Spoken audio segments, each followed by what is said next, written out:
You know, two things stood out in that game, Johnny. Is after Dozier's solo home run, he's right back in the strike zone, not fearing contact.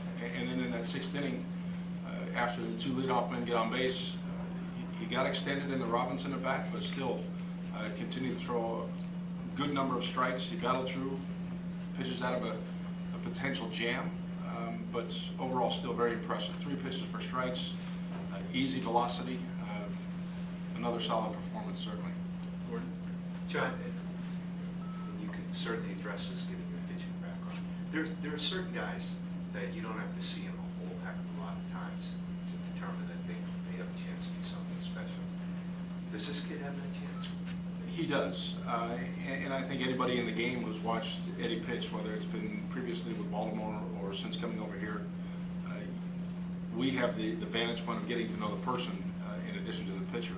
And you know, he's got great aptitude, he's intelligent, in addition to the physical abilities that he demonstrates, and it's a special kid. Johnny, back. Yes, will you make it next time in Baltimore, or if you going to Pawtucket? If he goes to Pawtucket, it's only on the way to Baltimore. Julie. Just at the plate, in terms of the aggressiveness, you guys usually see 4 pitches tonight. It was a lot of first pitch, second pitch, aggressiveness. How much is that attributed to Phil Hughes throwing strikes or just wanting to be more aggressive? Yeah, Julian, it's as much Phil Hughes, who rarely walks people. He forces you to swing the bat. We got some pitches up out over the plate that we were able to do some good things today. You know, Petey, a couple of base hits the other way. We didn't try to pull him, particularly our right-handers. You know, he's got a good cutter. You've got to stay on the pitch that's out on the outer half as it'll work away from those right-handed hitters. And I think we did a very good job of building some innings. They took away a couple of hits with a great play by Santana up the middle against David.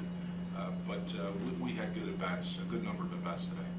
Tim, you've had an issue with shutdown innings at times this year. How nice is it to see Rodriguez throw 4 of them up there, and usually in a pretty efficient fashion?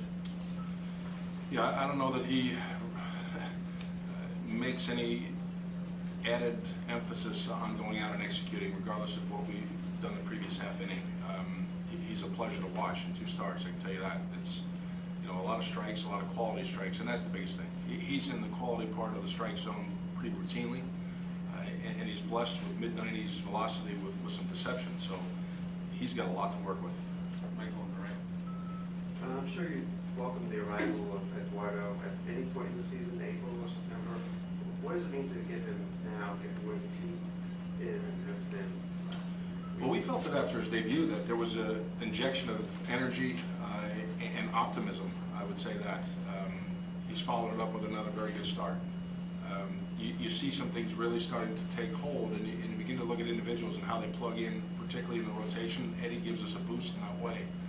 You know, there's certainly no reason he's going to come out of the rotation, but it's, you know, we put together a game like today. It starts to give you the vision of what this team's capabilities have been and what we played like today. We've got to continue that. Jess. After Porcello's last couple of starts, what would you like to see from him tonight? The biggest thing, and as aggressive as Minnesota is, his 2-seamer is a key for him. It will be the case again today. You know, he's pitched with some additional velocity in a number of starts this year, but to get away from what his true strengths are, and that would be to reestablish that's his 2-seam fastball. Yeah, John, Rodriguez, he pitches a pretty fast pace. How much of that do you think is attributed to the pitch clock down in the minors, just kind of making him more comfortable pitching in that? I would guess that it would have some effect. Although this is a pretty confident pitcher, and usually when guys are confident, they're working at naturally a quicker pace, and really there's no reason for Eddie not to be confident with the type of stuff that he has. Question right here in front, Julian. Not to go too heavy with the aggressive thing, but when you got Petey and Mookie up top and then Xander's looking down the line, are you getting runs, are you doing like steals, and how much easier is it when you look more aggressive and try to push harder than us? Well, it's easier to be aggressive when you're on the right side of the scoreboard, not having to hit your way back in. You know, we're reluctant to give away outs when we've got to build innings.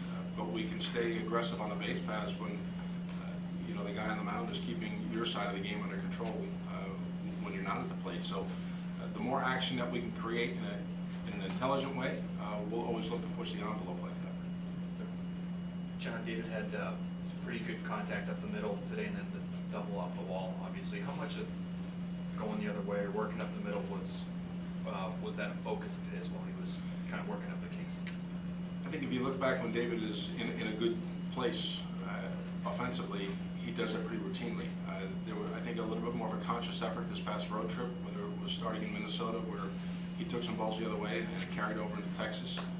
It allows him to stay on some pitches in all parts of the plate, and he's such a key figure in our offense. It's good to see him in the middle of it today. Other questions?